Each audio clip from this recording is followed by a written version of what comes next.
వీళ్ళు అమలు చేసేది అంత ఉంటుందని నేనైతే అనుకోను. సో ఒక మైండ్ గేమే ఆడుతున్నారా నాగార్జున గారు? ఓవరాల్గా ఒకే టీము 3 పార్టీలకి 3 చోట్ల డిఫరెంట్గా వ్యూహాలు ఇవ్వడం, లేకుంటే అక్కడ ఉన్నటువంటి స్ట్రాటజీస్ చెప్పడం అనేది ఒక కేవలం మైండ్ గేమ్ అయినా నిజంగా ఆ సెఫాలజిస్టులు ఇవన్నీ చేస్తున్నటువంటి సర్వేలు అన్నీ వర్కౌట్ అవుతాయా?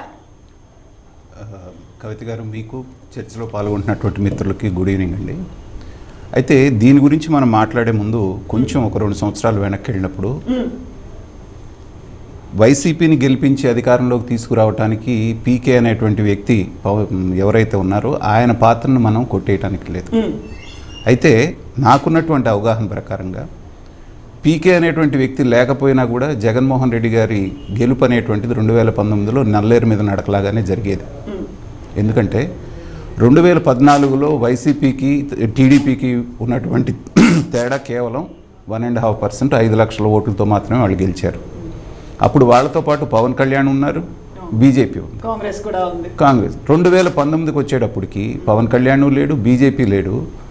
ఆ 1.5% తేడా ఖచ్చితంగా జగన్మోహన్ రెడ్డి గారు గెలిచేవారు. కానీ ఏంటంటే ఎందుకైనా మంచిదన్న ఉద్దేశంతో ఈయన్ని ప్రశాంత్ కిషోర్ గారిని పెట్టుకోవడం జరిగింది.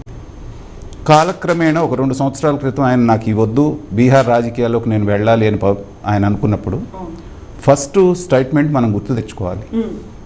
నేను ఒక రాష్ట్రంలో ఒక పార్టీని అధికారంలోకి తీసుకొచ్చిన తర్వాత ఆ పార్టీ సరిగ్గా పెర్ఫామ్ చేయకపోతే జనాలు నన్ను తిట్టుకుంటున్నారు, పార్టీని కాకుండా, ఆ విధంగా నేను దానికి దోహదం చేసినట్టు అవుతుందని ఒక సందర్భంలో మాట్లాడారు. రెండవ సందర్భంగా రీసెంట్గా మీరు కనుక తీసుకుంటే ఒక 1.5 మంత్ క్రితం ఎక్కడో మాట్లాడుతూ అభివృద్ధి సంక్షేమం 2 హ్యాండ్ ఇన్ హ్యాండ్ వెళ్ళాలే కానీ సంక్షేమం మాత్రమే చేసుకుంటూ అభివృద్ధిని మనం నెగ్లెక్ట్ చేస్తే ఆంధ్రప్రదేశ్ లాగా అవుతాము, అప్పులు తెచ్చి సంక్షేమం చేయటం అనేది కరెక్ట్ కాదనేటువంటిది ఓపెన్గా చెప్పడం. అంటే ఆయన యొక్క మైండ్ సెట్ ఎలా ఉంది ప్రశాంత్ కిషోర్ది ప్రజెంట్ అనేటువంటిది 2 స్టేట్మెంట్స్ తెలియజేస్తాయి. అయితే ఇప్పుడు శ్రీరామ్ గారు అన్నట్టుగా ఇవన్నీ పక్కన పెడితే ఇప్పుడు జరుగుతున్నటువంటిది కేవలం మైండ్ గేమ్. ఎందుకంటే 100 మందినో 80 మందినో 90 మందినో మేము మార్చేస్తున్నాం, ఎమ్మెల్యే సీట్లు కొంతమందికి టికెట్లు ఇవ్వట్లేదు, కొంతమందికి మారుస్తున్నాం అన్న టైంలోనే వైసీపీ అనేటువంటిది కొంత గందరగోళంలో ఉంది.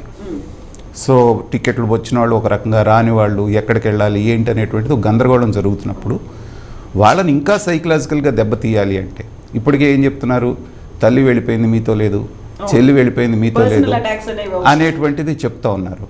చెప్తున్న టైంలో మీకు జీవనాడి లాంటి ప్రశాంత్ కిషోరే వెళ్ళి చంద్రబాబు నాయుడు గారితో మాట్లాడారంటే, ఇందాక శ్రీరామ్ గారు అన్నట్టు గెలుపు అటువైపు వస్తుందని తెలిసి ఆయన వెళ్ళి కలిసారేమో అనేటువంటి ఒక సైకలాజికల్ ఫీలింగ్ వాళ్ళకి పంపించడానికి ఇది పనికి వస్తుంది.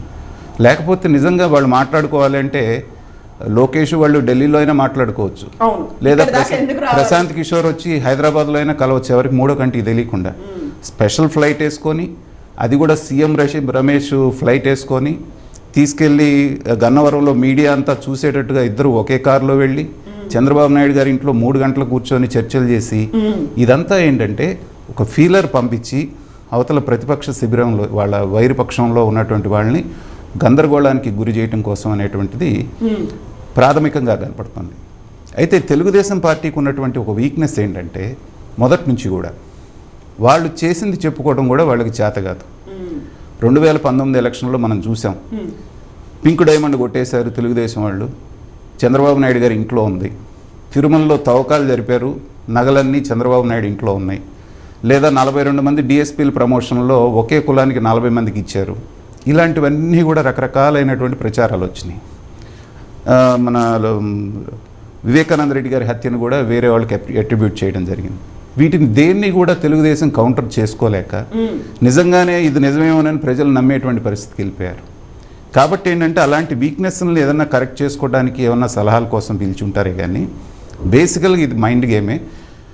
2 నెలల్లో ప్రశాంత్ కిషోర్ గారు వచ్చేసి తిరగేసేది ఏమి ఉండదు, లేకపోతే చంద్రబాబు నాయుడు లాంటి అనుభవజ్ఞుడైనటువంటి వ్యక్తికి 2 నెలల్లో ఈయన ఇచ్చేటువంటి సలహాలు కూడా ఏమి ఉండవు. బేసిక్గా ఏమన్నా ఫండమెంటల్స్ ఏమన్నా కరెక్ట్ చేసుకోవాల్సి ఉంటే అది చేసుకొని ఉంటారే కానీ ప్రాథమికంగా ఇదంతా చూస్తే ఏంటంటే ఇది ఒక షో, అవతల వాళ్ళని కన్ఫ్యూజ్ చేయడానికి, డిఫెన్స్లో పడేయడానికి అనేటువంటిది క్లియర్గా అర్థమవుతుంది మనకి. సో సాంబశివరావు గారు, ఇప్పుడు వై నాట్ 175 అంటున్నారు.